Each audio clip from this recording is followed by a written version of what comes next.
എൻ്റെ പ്രിയപ്പെട്ട സഹോദരങ്ങളെ, ഇന്നത്തെ കാലഘട്ടം നമുക്ക് വല്ലാതെ ഭയപ്പെട്ടു പോകേണ്ട കാലഘട്ടം. ഇന്നലെ എൻ്റെ നാട്ടിലാണ്, എൻ്റെ വീടിൻ്റെ കിലോമീറ്ററുകൾക്കപ്പുറത്താണ് ഒരു ചെറുപ്പക്കാരൻ 5 പേരെ തലക്കടിച്ച് കൊന്നുകളഞ്ഞത്. നിങ്ങൾ ആലോചിക്കേണ്ടത് എവിടെയാ? എൻ്റെ പ്രിയപ്പെട്ട സഹോദരങ്ങളെ, 24 വയസ്സുള്ള ഒരു ചെറുപ്പക്കാരൻ ഓടി നടന്നിട്ട് തൻ്റെ കുടുംബത്തിലെ 5 പേരെയാണ് ആ പൊന്നുമോൻ, എൻ്റെ പ്രിയപ്പെട്ട സഹോദരങ്ങളെ, അവിടെ നടിച്ചു കൊന്നത്. നിങ്ങളൊന്ന് ചിന്തിച്ചു നോക്ക്. നമ്മൾ വല്ലാതെ അത്ഭുതപ്പെടുകയാ. ഈ അടുത്ത സമയങ്ങളിലായി 20, 22, 21 വയസ്സുള്ള മക്കൾ ഈ അടുത്ത് എന്തിനാ നിങ്ങളുടെ ഈ വയനാടിന്റെ പരിസരത്ത് താമരശ്ശേരി ഭാഗത്തെങ്ങാണ്ട ഒരു ചെറുപ്പക്കാരൻ തന്റെ ഉമ്മയെ വെട്ടിക്കൊന്നത്? അടുത്ത വീട്ടിൽ പോയി കത്തി വാങ്ങിക്കൊണ്ടുവന്ന് തന്റെ ഉമ്മയെ വെട്ടിക്കൊന്നു. കുറച്ചു ദിവസങ്ങൾക്ക് മുമ്പാണ്, എൻ്റെ പ്രിയപ്പെട്ടവരെ, വെള്ളിയാഴ്ചയാണെന്ന് തോന്നുന്നു, മലപ്പുറത്തൊരു മകൻ തന്റെ ഉമ്മയെ കുത്തി ഗ്യാസ് കുറ്റിയെടുത്ത് ഉമ്മയുടെ തലയിലടിച്ചിട്ട് തന്റെ പ്രിയപ്പെട്ട മാതാവിനെ കൊന്നുകളയുന്നു. ഇന്ന് രാവിലെ പത്രമെടുത്തു നോക്കുമ്പോൾ എൻ്റെ പ്രിയപ്പെട്ട സഹോദരങ്ങളെ, സ്വന്തം അനുജന് കഴിക്കുവാനുള്ള മന്തി പോലും വാങ്ങിച്ചു കൊടുത്തിട്ട് അവനെ പോലും കൊന്നുകളയുന്നു. വല്ലാത്ത ഒരു കാലഘട്ടം. ഉമ്മമാരെയാണ് ഇപ്പം മക്കൾക്ക് കൊല്ലാൻ വലിയ ഇഷ്ടം. എൻ്റെ പ്രിയപ്പെട്ട സഹോദരങ്ങളെ, എന്താണ് ഇതിനൊക്കെ അടിസ്ഥാനപരമായിട്ടുള്ള കാരണമാണ് നമ്മൾ മനസ്സിലാക്കേണ്ടത്.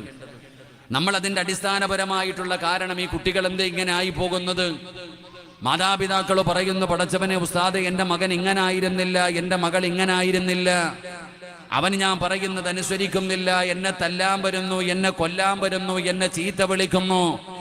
എന്റെ നേരെ കൈയുയർത്തുകയാണ് ഈ സദസ്സിലിരിക്കുന്ന പല മാതാപിതാക്കളുടെയും സങ്കടമതാ.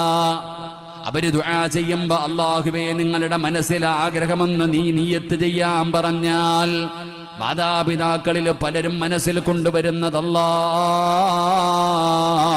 എന്റെ പൊന്നുമോനെ നന്നാക്കണേ അല്ലാ,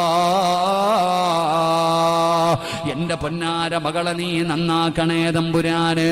എന്തുപറ്റി എന്റെ മക്കൾക്ക്, എന്തുപറ്റി എന്റെ മക്കൾക്ക്? അതാ സങ്കടത്തോടെ ഇരിക്കുന്ന ഒരുപാട് മാതാപിതാക്കളുണ്ട്. എന്നാൽ ഈ സദസ്സിലിരിക്കുന്ന മക്കളുടെ സങ്കടം എന്തെന്നറിയുമോ? ഉസ്താദേ, എന്റെ വാപ്പയ്ക്ക് 50 വയസ്സ് കഴിഞ്ഞു, വാപ്പ നന്നാകുന്നില്ല, വാപ്പയുടെ ദുസ്വഭാവങ്ങൾക്കൊന്നും ഒരു മാറ്റമില്ല. പ്രായം ചെന്നാൽ ഏതു മനുഷ്യനും നന്നാകുമല്ലോ. വാപ്പയുടെ കള്ളുകുടിയും ദുസ്വഭാവങ്ങളും ഒന്നും മാറുന്നില്ലല്ലോ. പടച്ചവനെ, എന്റെ ഉമ്മ എന്തേ ഇങ്ങനെയായി പോയത്?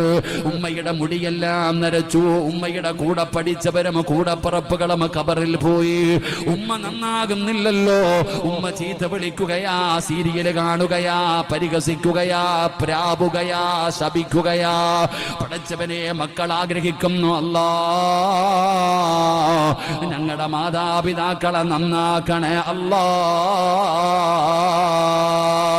മാതാപിതാക്കള് മക്കള് നന്നാകാൻ, മക്കള് കാരണം കണ്ണുനീര് കുടിക്കുന്ന മാതാപിതാക്കളുണ്ട്, മാതാപിതാക്കള് കാരണം കണ്ണുനീര് കുടിക്കുന്ന മക്കളുണ്ട്.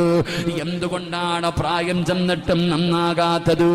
എന്റെ പ്രിയപ്പെട്ടവരെ, പെട്ടെന്ന് മനസ്സിലാകുന്ന ഒരു ഉദാഹരണം പറഞ്ഞാൽ, 18 വയസ്സുള്ള ഒരു പെൺകുട്ടി അമുസ്ലിമായ ഒരു ചെറുപ്പക്കാരനുമായി പ്രണയമാവുകയാണ്. പ്രണയം തലയ്ക്ക് പിടിക്കുകയാണ്. അവസാനം അവന്റെ കൂടെ ഇറങ്ങി പോവുകയാണ്. ആ ഒളിച്ചോടി പോകുന്ന പെണ്ണിനെ അവിടെ നിന്ന് പിടിച്ച് വീട്ടിലേക്ക് കൊണ്ടുവരികയാണ്. വീട്ടിലേക്ക് കൊണ്ടുവന്നു.